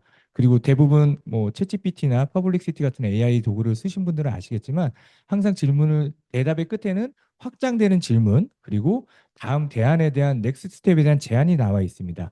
그런 형태로 저희도 AI를 활용함에 있어서 질문을 생활화하고 그리고 질문 형태로 과업을 수행하는 형태로의 좀 방식의 전환을 말씀드리고 싶고요. 그 방법 중 하나가 그 코칭을 실습하는 부분이 아닐까라고 좀 바라보고 있습니다. 감사합니다. 질문은 제가 화면으로 잠깐 보여드리면, 앞서 제가 짧게 질문 FTP라는 걸 말씀을 드렸는데, 예를 들어서 여기 보면 슈퍼 리더십 아까 말씀 주셨잖아요. 이게 왓이란 말이에요. 그 다음에 검색은 뭐예요? 팩트잖아요. 분석은 띵크예요. 그래서 질문을 마치 설계라는 거는 건물을 설계하듯이 난이도가 굉장히 높다는 얘기예요. 그러니까 그거를 접근하는 것과 그렇지 않은 건 굉장히 다른데 더 들어가면 뭐가 있냐면 저 같은 경우는 이제 프레임으로 다 들어가거든요. 그래서 화면으로만 잠깐 보여드리면 개념 정의에서 이렇게 쭉 다 풀어냅니다. 이렇게 진정한 리더는 팔로우를 하지 않는다. 리더를 만든다. 이거는 계속해서 뭔가를 저랑 학습을 하니까 이런 내용들이 나오는 건데 단순히 뭐예요? 왓에 대한 것과 팩트 띵크만 풀어도 이런 내용들이 나오는데 그 다음 질문이 뭐가 들어가냐면 WRG 기법이라는 게 있습니다. 우리가 보통 일관리, 조직관리, 사람관리 개념에서 그걸 다 이렇게 풀어냅니다. 이렇게 쭉 이런 내용들이. 그리고 한 번 더 가면 진단 문항을 설계를 하죠. 그 다음에 그러니까 이게 단계적으로 들어가요. 그래서 본인이 요구하는 그 결과물이 어떤 거냐에 따라서 단계가 5단계, 7단계가 되고 각각의 단계별 질문이 3개가 갈 수 있거든요. 그 얘기는 3개다 그러면 3, 7에 21, 21번의 질문을 해야 원하는 결과물을 끌어내기 때문에 그래서 GPT를 쓸 때는 단순 프롬프트가 아니라 질문, 설계를 하라는 얘기가 그 개념이고 이러한 것들이 굉장히 조직 내에서 지금 접근하고 있는 조직들이 있고 그렇지 않는 조직이 있는데 아마도 좀 더 한 6개월 그 이상 지나게 되면 아마 기업 간의 직원들이 대화가 되지 않을 수준? 왜냐하면 일 처리 방식이 바뀌었다는 얘기는 사고 개념이 바뀌었다는 얘기거든요.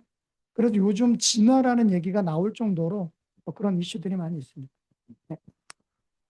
후보자님 말씀 부탁드리겠습니다. 네, 저도 짧게 첨언을 좀 드리면 우리나라 사람만 그런 건 아닌 것 같은데 특히 우리나라 사람들은 어떤 제품을 사면 매뉴얼을 잘 안 봐요. 매뉴얼 안 보고 그게 또 재미이기도 한데 사실 오픈 AI랑 퍼블리시티도 그런 게 어떻게 프롬프트를 쓰는지에 대한 가이드라인을 준 게 있습니다. 최근에 나온 게 또 있어서 어, 일단 그 기본적인 매뉴얼을 일단 보시는 것도 굉장히 도움이 많이 돼요. 시간을 단축할 수 있는 부분이죠. 근데 매뉴얼의 단점은 뭐냐면 그것을 또 활용하는 데 있어서의 또 나름대로 인간적인 거라든지 상황적인 거에 대해서는 좀 배제가 돼 있다. 왜냐면 굉장히 다양한 것들을 포함하는 매뉴얼일 수밖에 없기 때문에 기본 원칙에 대한 부분만 있거든요. 그래서 원칙은 일단 먼저 보시되 그 원칙을 내 상황에 맞게 이렇게 저렇게 시도해 보고 유튜브나 이런 데를 보면서 사례를 보고 이런 식으로 학습하시면 조금 더 빠르면서 정석대로 가지 않을까 이렇게 보는 거고요. 그리고 AI가 계속적으로 발전되고 있어요. 그래서 챗GPT 같은 경우도 보면은 몇 주 뒤에 보니까 못 보던 기능이 새로 생기고 단어 표현이 바뀌고 예, 보여주는 방식이 바뀌고 프로젝트 같은 경우도 보여주는 방식이 몇 번이 바뀌더라고요. 이게 계속 바뀌기 때문에 일단 매뉴얼을 보고 다른 사람들의 노하우를 훔쳐서 좀 배운 다음에 지속적으로 사용하면서 하면은 금방 늡니다. 금방 느니까 걱정하지 마시고 네, 사용하시면 될 것 같습니다. 네. 그 좀 빠르게 지나가서 지금 아마 못 보신 분들도 계실 것 같은데요. 얼마 전 심포지엄에서 그 반려 AI라는 개념이 나왔다고 합니다. 그래서 이에 대해서 그 저자님들의 견해가 어떤지를 묻는 질문을 아까 좀 위쪽에 있었는데 제가 봤는데 이에 대해서 박 저자님 생각이 어떤지 좀 궁금한데 말씀 한번 해주실 수 있을까요?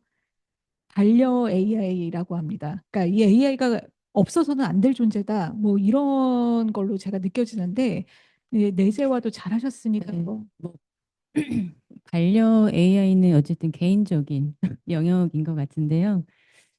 뭐 특별한 의미 부여보다도 사실은 제가 요즘에 뭐 TV를 봐도 어떤 분은 뭐 채찌피랑 대화하다가 막 울다가 웃다가 되게 막 힐링하고 이런 사례들을 뭐 유튜브에 이런 거좀 종종 접하게 되더라고요. 그래서 뭐 반려 AI 뭐 어떻다가 아니라 누군가 그걸 통해서 좋은 경험을 하고 한다면 why not 뭐 괜찮지 않을까요? 네. 네. 저도 AI를 잘 쓰고 있는 사람 중에 하나로서 저는 나란 폴더가 따로 있습니다. 나란 사람이란 폴더가 따로 있는데, 네, 저는 반려 AI가 딱 맞는 표현인 것 같습니다. 네, 그러면 이제 마지막 질문으로 AI와 함께 일하는 조직 문화를 만들기 위해서 우리 팀 또는 조직이 실천해야 될 아주 작은 루틴이 있다면 소개해 주세요. 저자님들의 사례 중 추천해 줄 수 있는 루틴이 있다면 공유해 주실 수 있나요? 라는 질문을 주셨는데 저희 오늘 한 번만 말씀하신 최소년 작가님께서 좀 먼저 이야기를 나눠주시면 좋겠습니다. 네, 그 질문에 대한 부분이 사실 제가 준비했던 답변이 아니었나 이런 생각을 좀 하는데, 사실 저 AI 기술을 조직 문화에 이제 효과적으로 좀 적용을 할 때 가장 중요한 건 동기부여를 먼저 만드는 게 가장 중요하지 않는가 이런 생각을 하거든요. 실질적으로 저희가 AI를 도입할 때, 야, 이거를 활용해야겠다. 이런 얘기보다는 사실은 보안에 대한 문제 때문에, 야, 쓰지 마. 이거부터 시작이 됐거든요, 사실. 그러다 보니까 사람들이 이걸 하기 전에, 야, 이거 필요 없어. 귀찮아, 하기 싫어. 이런 얘기를 시작을 합니다. 그래서 사실 이게 그 사람들이, 야, 이거 좀 해보면 어떨까? 이거 했을 때 너무 좋아. 이런 말들이 시작이 좀 필요할 것 같아요. 그래서 가장 중요한 건 작은 성공에 대한 경험을 만드는 게 가장 중요하거든요. 그래서 저희 같은 경우에 가장 작은 성공의 사례로 제가 AI를 한번 우리 조직에도 한번 도입해보자 취지에 가장 쉬운 실천을 하나 해봤어요. 그게 뭐냐면 구글 맵하고 QR코드를 이용해서 저희 회사에 있는 그 버스 노선을 그 만들어서 QR코드로 해서 이제 저희 현장에다 게시를 했던 사례가 있는데 사실 만드는 건 어렵지 않습니다. 다만 이거를 만들었을 때 사람들이 호응해주고 또 거기에 대해서 야, 잘했다 칭찬해주고 조직에 도움이 됐다라는 그런 피드백을 받게 되면 더 계속해서 하고 싶은 마음들이 생기거든요. 실제로 저희가 지금 현장에 봤더니 이런 AI와 이거 이외에도 뭐 파이썬이라든지 여러 가지 그 사례들을 갖고 있는 친구들이 많아요. 다만 이 친구들이 쓰는 그런 것들에 대해서 칭찬을 한다든지 인정을 해준다든지 그런 사례들이 없다 보니까 혼자 쓰는 사람들이 은근히 있더라고요. 근데 이런 친구들이 가지고 있는 그 작은 성공을 조직에서 부각시켜주고 야, 이걸 했더니 너무 좋더라 하면서 너도 한번 해봐. 이런 사례들을 조금씩 조금씩 만들어줬을 때 그 문화가 확산되는 것들을 제가 썼던 그 책에 S사라는 회사에서 실제로 했던 내용들을 저희도 했는데 그 S사에서 저희도 배웠던 것들을 회사에서 그걸 적용했더니 지금 그런 일들이 지금 벌어지고 있어요. 그래서 제가 지금 하는 역할은 이 사람들이 조직 내에서 잘하고 있다라는 것들을 부각시켜주고 또 경연대회라든지 이런 것들을 통해서 지금 활성화를 하려고 지금 시도를 하고 있습니다. 그래서 그런 사례들은 아까 말씀드렸던 그 작은 성공 사례들을 부각시켜주고 칭찬하는 그런 활동들을 하시면 충분히 가능할 거라고 생각이 됩니다. 네, 이상입니다. 네, 감사합니다. 네, 혹시 지금 말씀 주셨던 부분이 아마 제가 담당했던 챕터 중에도 내용이 좀 부합되는 내용이 있어서 좀 부연 설명을 드리면 제가 다뤘던 챕터에서 이 지속 가능한 조직 모델을 구축하기 위한 핵심 원칙과 실행 기반이라는 부분이 있었습니다. 그래서 그쪽에서 그 파트에서 지금 말씀하시는 그런 부분에 이제 지금 이제 실제적인 액션 플랜을 말씀하셨는데 그걸 어떻게 액션 플랜을 세우기 위한 원칙들을 좀 언급을 했고요. 그 언급 중에서 이제 모든 일에 왜를 묻는 문화를 만들고 감정도 오늘 서로 함께 나누고 그리고 이제 괜찮아 다시 해보자라는 이런 문화들을 만드는 문화에 대한 원칙과 함께 이제 네 가지 실행 방법을 제가 좀 그쪽에 모델을 하나 만들어 놓은 게 있어서 잠깐 그 부분을 소개해 드리고 싶어 가지고요. 제가 PACS라는 모델을 좀 적용을 했습니다. 퍼셉션 인식, 얼라이먼트 정렬, 코디네이션 조율, 스테이빌리티 안정성이라고 이 네 가지 원칙 실행 방안을 좀 같이 언급을 했는데요. 주변을 바라보는 눈 인식을 키우고 같은 방향을 바라볼 수 있도록 목적과 가치를 정렬하고 그리고 서로 맞춰갈 수 있도록 조율하고 또 다시 일어날 수 있는 그런 안정성을 가질 수 있도록 어떤 위기 상황에서도 서로 중심을 잡아갈 수 있도록 다독거리는 그런 문화들 이 네 가지 원칙을 가지고 좀 행동 방안을 가지고 그런 액션 플랜을 만들면 좀 더 효율적이지 않을까라는 부분들을 좀 같이 나눠봤습니다. 예. 네, 저도 지금 이제 말씀드린 아마 저자마다의 접근하는 어떤 방법이나 이런 것들이 다 그 고유의 영역들이 있는 것 같아요. 저는 아까도 좀 말씀드린 것처럼 사실 저희 기본 모토는 그 고통 없는 변화. 네. 힘들면은 이 방향은 아니다. 그런 생각을 항상 가지고 있기 때문에 그래서 질문을 잘하고 하는 거는 너무나 중요한 역량입니다만 그게 너무 어렵잖아요. 조직 전체 인원이 그걸 다 잘하기는 참 쉽지 않은 것 같아요. 근데 일단 조직이 그걸 사용하는 특별한 어떤 뭐 패턴이나 방법 이런 걸 다 떠나서 일단 제가 이제 저의 경험과 잘 쓰는 조직들을 봤을 때 일단 리더가 쓰면 돼요. 다른 거 다 필요 없는 것 같아요. 리더가 사용하면은 그 밑은 사용을 안 할 수가 없습니다. 왜냐면은 리더의 요구 사항과 그런 부분들이 바뀔 수밖에 없거든요. 그럼 리더가 일단 사용하면은 그 안에서 직원들은 그걸 사용하지 못하면 리더가 요구하는 수준의 퀄리티를 맞출 수가 없거든요. 스피드를 맞출 수가 없어요. 그래서 당연히 사용하게 되는 것 같습니다. 저희 팀도 그렇고 제 주변에 다른 회사 차원도 마찬가지고요. 그런데 이제 쓰게 하는 거는 그렇게 하면 되는데 잘 사용하 잘 하는 거, 잘 활용하는 건 좀 더 다른 얘기인 것 같아요. 아까 말씀드린 것처럼 모두가 잘 활용하는 거는 저도 한 1년 넘게 하면서 아, 힘들다 느끼면서 역시 이건 좀 아닌가? 이게 부정하는 건 아닙니다만 저는 이제 실용적인 관점에서 그럼 뭔가 다른 방법이 있어야겠구나라는 생각을 했고 그래서 저희 팀의 그 AI 담당자를 채용을 했습니다. 그러니까 저희 팀은 뭐 고전적으로 보면 HR 부서고요. 그래서 AI 담당하는 직원인데 이 직원이 뭐 어떤 전문가 이런 건 아니고요. 컴퓨터 공학을 전공을 하고 AI 툴 사실 몇 년 안 됐잖아요. 그런 것들을 잘 활용할 수 있기만 하면 됐고 그래서 그 직원이 와서 의지는 있으나 잘 안 되는 그런 조직이나 그걸 설계를 도와주는 거죠. 다만 업무를 잘 모르니까 그걸 아는 사람들이 도와주는 거고. 그래서 그러한 방법을 하게 되면은 그 조직은 결국에 그냥 활용하면 되니까 그런 부분들이 네. 좀 또 제가 봤을 때 좀 효과적인 방법이지 않았나 좀 생각이 들었습니다.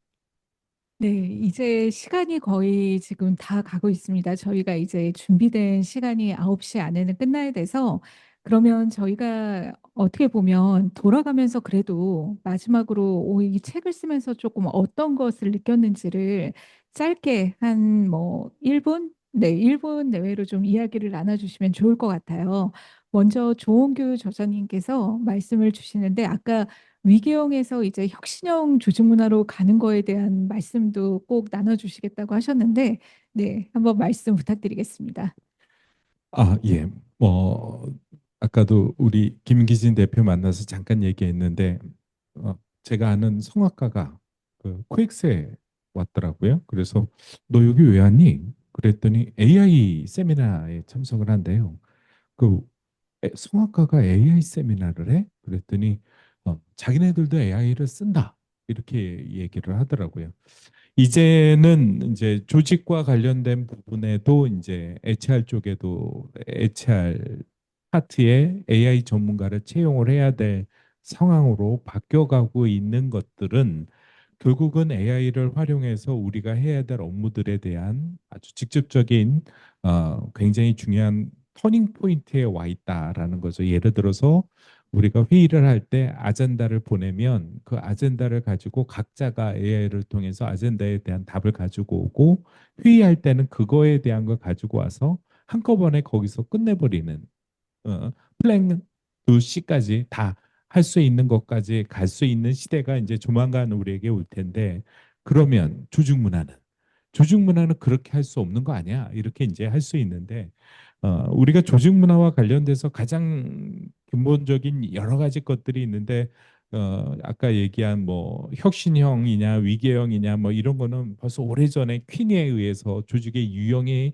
정의되어지고 그것에 대한 이야기들을 하고 있는데 실제 우리 현업에서는 이미 그거는 벗어났고 지금 우리 회사의 가장 중요한 것은 무엇이냐 어떻게 지금 AI를 활용해서 우리 조직 문화를 바꿀 것이냐에 대한 가장 큰 적인 아까 우리 WRG의 기법에 대한 얘기도 했듯이 과연 이거 왜 하는데? 그 정체성에 대한 못돼 그리고 우리의 정체성이 아주 오래된 기업 있잖아요. 풀무원이나 종근당이나 뭐 이런 오래된 기업들은 그 정체성이 굉장히 많이 바뀌고 있는데 그걸 모르고 있는데 과연 지금 현재 다시 한번 우리를 바라보는 정체성이 Who I am 했을 때 그 정체성이 지금 현재 나는 뭐냐 이런 것들에 대한 거를 빨리 정립을 하고 AI를 통해서 그리고 아까 얘기했던 조직에 필요한 그 행동 기준 지금 현재 우리에게 지금 필요한 행동 기준에 대한 것들을 빨리 정립을 해서 끌고 가야 돼요. 이미 공공기관에 AI의 운영 가이드 다 배포된 지 오래됐어요. 그런 것들이 이미 배포됐는데도 우리는 모르고 있었어요라고 얘기하는 것이 그게 이제 일상화되어 있지 않아서 그런 부분이 생기는 것 같아요. 그리고 어떻게 하면 조직 구성원들 간에 빠르고 신속한 의사결정이 이루어지고 그것이 모든 구성원들한테 신뢰감을 줄 수 있는 행동 요소로 작동하게 하고 그것이 나중에 성과 관리에 몰입할 수 있는 어떤 기반이 되도록 하는 그런 것들이 같이 이렇게 계속 일어나는 거죠. 그래서 아까 제일 중요한 게 결국은 조직 문화를 어떻게 바꿀 거냐 AI 시대에 그러면은 가장 빠르게 할 수 있는 게 AI가 하는 것들이 진단을 굉장히 빨리 해내요. 옛날에 조직 문화 진단하려면 오래 걸렸어요. 근데 지금은 조직 문화 진단 빨리 끝낼 수 있어요. 그러니까 AI로 빨리 조직 문화를 이야기할 수 있는 거예요. 또 한 가지는 공감대 형성도 빨리 할 수 있어요. 조직 문화와 관련된 공감대 형성을 AI를 통해서 어떻게 그거는 나중에 이제 책 보면 아실 건데 그런 것들을 우리가 해내자라는 거죠. 그러니까 그런 것들을 통해서 앞으로 우리가 해야 될 일이 굉장히 많아요. 그리고 우리가 아까 얘기했듯이 결국은 리더십 변화다. 결국은 리더가 AI 쓰면 다 쓴다. 그러면 AI 쓰는 환경 문화는 금방 바뀐다. 그런 것들이 우리 다 알고 있는데도 사실은 과감하게 못하는 거는 우리가 정말로 리더들한테 그럴싸한 AI의 성과를 이렇게 손으로 쥐어주면 리더들은 할 수밖에 없을 것 같아요. 그런 거를 해보자라는 겁니다. 그것이 우리의 어떤 새로운 HR들이 해야 될 과제이고 그리고 그렇게 해야 소위 말해서 파트너로서 CEO의 파트너로서의 HR 역할을 할 수 있는 방법이지 않을까. 그걸 한번 찾아보자. 이렇게 한번 제안을 드리고자 합니다. 저희가 하고 싶은 말을 거의 다 해주신 것 같아서 예, 짧게 짧게 오늘 어떠셨는지를 말씀해 주시면 좋을 것 같아요. 짧게. 네. 이 조직 문화가 어려운 게 조직 문화라고 했을 때 조직 전체적인 거를 아울러서 추진을 해야 되지만 결국 실행은 개인 단위에서 실행을 하고 모니터링하고 북돋아주고 그러니까 성공 사례를 계속 공유해주고 이게 전체와 좁은 단위를 한꺼번에 보면서 진행해야 되기 때문에 어려운 부분이다라는 게 있고요. 두 번째로 우리에게 필요한 조직 문화나 방향성이 무엇이냐라는 정의를 제대로 내리지 못하고 실행하기 때문에 예상하지 못했던 그러니까 표면적으로만 얘기했지만 실질적으로는 다르게 가는 경우가 되게 많아서 그런 면에서 솔직한 마음으로 정의를 내리고 솔직한 마음으로 다가갔으면 좋겠다라는 생각이 들고 마지막으로 이게 AI로 효율화시키는데 이게 정말 우리가 필요한 것들을 효율화시키는 거냐 그러니까 비효율적인 거를 아니, 그러니까 필요 없는 거를 효율화시키고 정말 우리가 성과를 낸다거나 업에 대해서 보람을 느낀다거나 이런 걸 효율화시키지 못하고 윗사람이 잘못 꽂힌 거를 효율화시켜 버리면 거의 자괴감이 드는 경우도 있지 않을까 생각이 들어서 AI를 조직 문화로 자리 잡으려고 할 때 우리에게 필요한 것인가라는 것에 대해서 한번 무조건 추진하지 말고 그런 것도 한번 고민해 보가면서 하면 좋지 않을까라는 생각이 좀 들었습니다. 짧게. 네. AI 석학 앤드류용이 이런 이야기를 했습니다. AI는 전기와 같은 인프라다. 그러니까 지금 AI는 전기처럼 우리 일상에 많이 가까이 와 있고요. 항상 함께 할 수밖에 없는 아까 반려 AI처럼 저도 공감을 하는데 저희가 사내에서 AI 교육을 할 때 항상 이야기를 해요. 모든 업무에 있어서 혹시라도 이게 AI로 가능할까?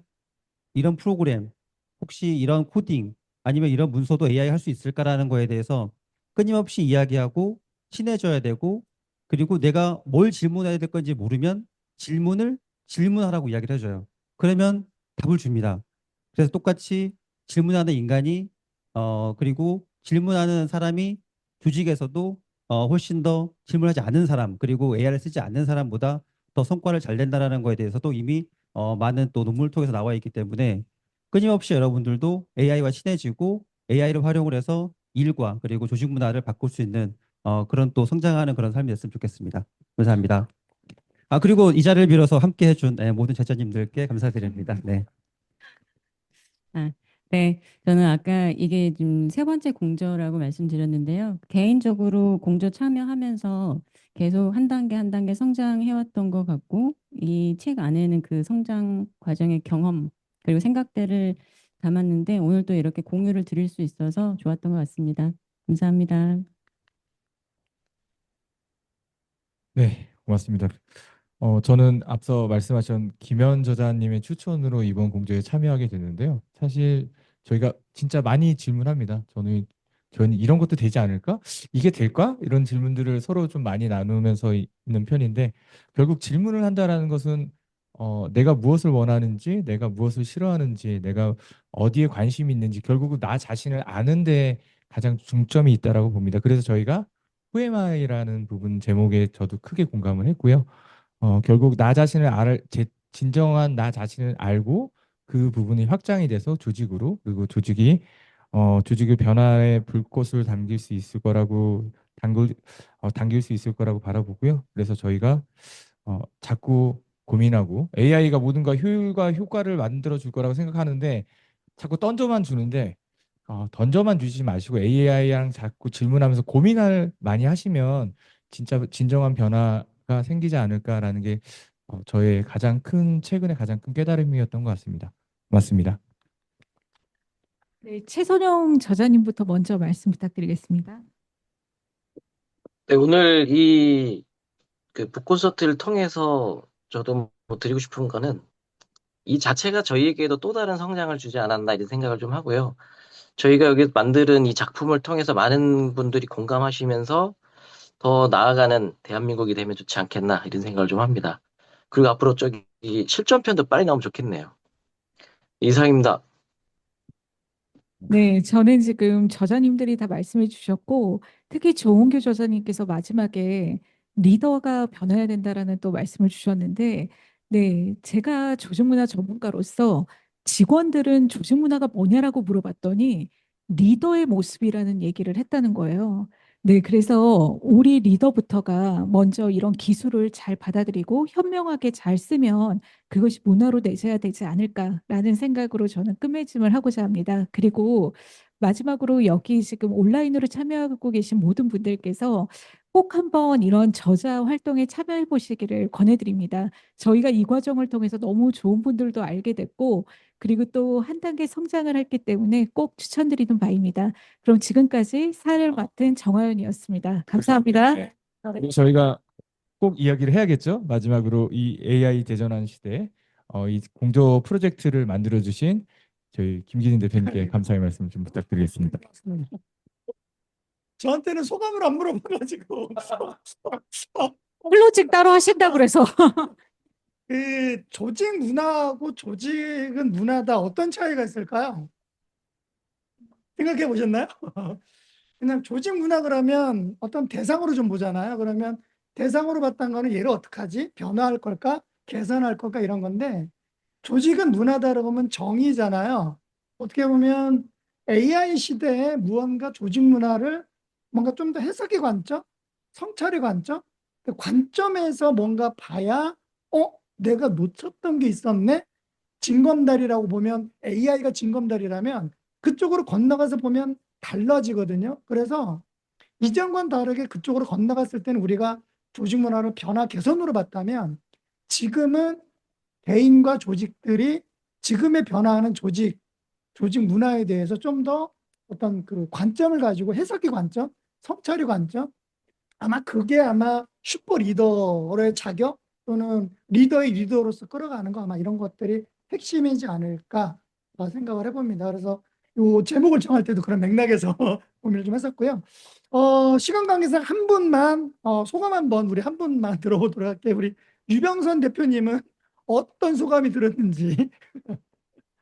저는 다른 것보다 그 2주 만에 고통 없이 변화 내재가 가능하구나에 꽂혔어요. 실제로 저희도 이제 한 달 전부터 GPT-3를 팀에 세팅을 해서 전사로 이제 데이터를 모으거든요. 근데 제조업체는 AI의 변화에 조금 시간이 좀 있는데 저희 같은 소프트웨어 업체는 2, 3년 사이에 절반 정도가 아마 쓸려나갈 것 같아요. 그래서 정말 변화가 빠른데 그래서 뭐 블랙스완이라고 얘기하더라고요. 이제 이 변곡점이 어떻게 갈지 모른다고.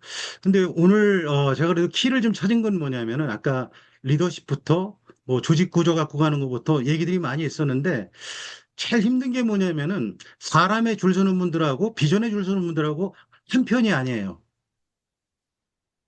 그 사람의 줄 서는 분들은 현실적인 분들이고 비전의 줄 서는 분들은 좀 미래를 지향하다 보니까 좀 꿈을 쫓는다 그래서 좀 무시당하는 경향이 있는데 이 두 개를 잘 접목할 수 있는 게 결국에는 GPT가 해결해 주지 않을까. 그래서 2주 만에 고통 없는 변화 내재가 가능하구나를 갖다가 지속 실천하겠습니다. 감사합니다. 너무 좋았습니다, 오늘. 크리니티는 1주 만에 할 수 있습니다. 1주 만에. 자, 마지막으로 우리 김영원 회장님께서 클로징 해주시면 감사드리겠습니다. 아주 유익하고 좋은 시간이었습니다. 공부도 많이 했고요. 제가 한 2분 정도 한 세 가지 차원에서 좀 잠깐 말씀을 드리면 첫 번째는 리더의 관점이에요. 근데 아까 조홍규 부장님 말씀처럼 이제 슈퍼 리더십, 슈퍼형 리더가 나타나는데 그 뜻은 자기와 같은 리더를 만드는 리더거든요. 그러니까 조직 구성원 전체를 리더로 만드는 거예요, 사실은. 그게 진정한 리더다. 요즘 이제 뜨고 있는 리더십 중에 하나가 이제 코치형 리더십 또 슈퍼 리더십, 또 제가 이제 논문에 썼던 공유 리더십이에요. 공유 리더십이라는 거는 어떤 프로젝트에 모든 사람이 리더가 될 수 있는 거예요. 구성원 전체가, 개개인이.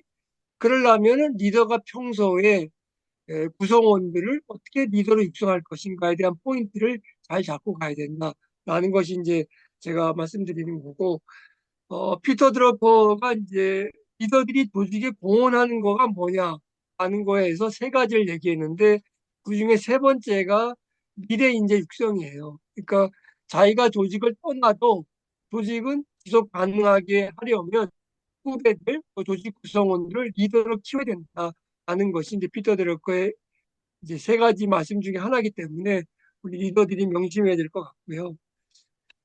두 번째는 이제 질문에 관한 얘기예요. 최근에 제가 어, 그 누구죠? 한양대 통장님이 쓰신 칼럼에 보면 듀얼 브레인 시대의 정답보다는 물음표를 던지는 인기를 키워라. 근데 그거를 한양대학교에서 실천하고 있다고 그러는데, 거기 쓴 칼럼에 보면은 그 이기정 한양대 총장님 말씀이 유영만 교수라고 이제 교육과학과 교수 있잖아요. 저도 뭐 얼마 전에도 만났는데 그분이 기말고사 시험 문제를 이제 그 칼럼에서 소개했어요. 그 참 저도 좀 다음 제가 이 개영대학원에서 좀 써먹어야 되겠다 이제 그런 내용인데, 그 기말고사 시험 문제가 뭐냐면 수업 내용에 대해서 질문 5개를 만들어 보라 그거였어요. 그러니까 수업 내용에서 질문 5개를 스스로 생각하면서 자기 성찰을 하게 되는 거고, 그 수준을 보면 교수가 답안지 채점이 금방 된다 그렇게 써 있더라고요. 결국 이제 질문이 이 이끄는 시대다 이런 생각이 들었고, 거기 내용에 보면 한양 그 에스크 해카톤이라는 이제 그런 프로그램이 있는데, 학생들에게 이제 질문을 받았어요. 받았더니 무려 2,400개의 질문이 나왔는데 그 질문 중에 수상작을 하나 뽑았어요. 여러분들 어떤 질문일 것 같아요? 저는 조금 의아했어요. 저 같으면 이걸 안 뽑을 건데 더 좋은 질문이 있을지 않을까? 이런 생각이 들었는데, 어쨌든 한양대에서 뽑은 질문은 이거였어요. 사람은 얼마나 확신이 들었을 때 결정을 하는가? 사람은 얼마나 확신이 들었을 때 결정을 하는가? 그런 질문이 이제 수상작으로 뽑혔다는데 좋은 질문이라는 생각은 들었어요. 그리고 세 번째는 이제 제가 이렇게 카톡으로 이제 주고받았던 내용인데, 김한성 대표라고 이제 옛날 한국은행에 오래 계셨던 AI 전문가예요. 이제 그분이 저한테 글을 줘서 제가 세 개의 화두를 이제 던졌는데, 그분이 얘기한 거는 우리나라 교육의 가장 큰 문제는 AI를 교육에 어떻게 도입할 것인가, 여기에만 매몰돼 있었다. 그게 중요한 게 아니고 AI 시대에 교육은 무엇을 해야 되는가. 이게 포인트다. 이게 본질이다. 그러니까 AI 시대에 HR은 무엇을 해야 되는가. 이게 본질이지 AI를 교육이 어떻게 도입할 거냐는 본질이 아니다 하는 거에 대해서 저도 이제 좀 얘기를 나눴고, 두 번째, 그러면 교육의 본질은 뭐냐? 교육의 본질은 지식 전달이 아니다. 교육은 결국 사람, 인간에 대한 성장이다. 그런 의미에서 AI가 이 본질을 강화할 것인가 아니면 훼손할 것인가가 지금 우리 시대의 핵심 딜레마이다. 그것도 저는 이제 공감하면서 얘기를 나눴고요. 세 번째는 이제 이분이 얘기한 건 학교 교육을 얘기했는데, 저는 학교 교육과 기업 교육의 연장선상에서 보고 있는 거죠, 사실은. AI는 교육을 구원할 수도 있고 파괴할 수도 있다. 그럼 어떻게 하면 AI가 교육을 구원하고 어떻게 하면 AI가 교육을 파괴하느냐? 그거의 관점은, 그거의 핵심은 AI 기술에 맞춰서 교육을 바꾸는 것이 아니라 교육의 본질, 사람의 성장, 이 교육의 본질에 맞춰서 AI 기술을 설계해야 된다 하는 거에 대해서 제가 얘기를 나눴는데 여러분들은 어떻게 생각하는지 모르겠어요. 제가 우리 크리니티 유병선 대표님한테 들은 얘기는 앞으로 크리니티도 AI 네이티브 기법으로 선언을 하시겠다고 했는데 그런 내용이 아마 이런 질문에서 나오지 않을까 이런 생각을 하면서 오늘 그 발표해 주신 분들 그리고 또 사회 오신 우리 정하연 작가님 또 모든 분들에게 깊은 감사를 드립니다. 좋은 저녁 시간 되시기 바랍니다. 감사합니다. 우리 클로징은 우리 조은규 부회장님께서 마지막 그런 마음을 제가 음악하고 끝내겠습니다.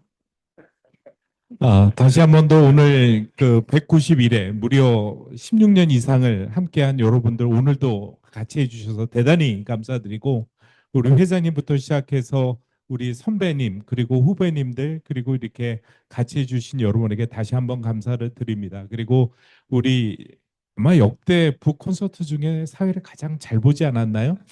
그리고 가장 패널들이 정말로 자연스럽게 이렇게 발표한 오늘이 아니었나 싶어서 정말로 함께한 모든 분들에게 감사드리고 이렇게 우리 이 진행되는 모든 것들이 이렇게 매끄럽게 진행될 수 있는 거는 뒤에서 서포트해주는 우리 박 팀장님이 계시고 그리고 잘 이끌어주시는 우리 김기진 대표가 있어서 이렇게 되지 않을까 싶어서 감사드리고 다음 포럼 때 또 아주 멋진 제목으로 함께 할 수 있기를 바라겠습니다. 감사합니다. 네, 감사합니다. 이것으로 제 191회 KHR 포럼을 마무리하겠습니다. 고맙습니다. 김영환 회장님, 유병선 대표님 감사합니다.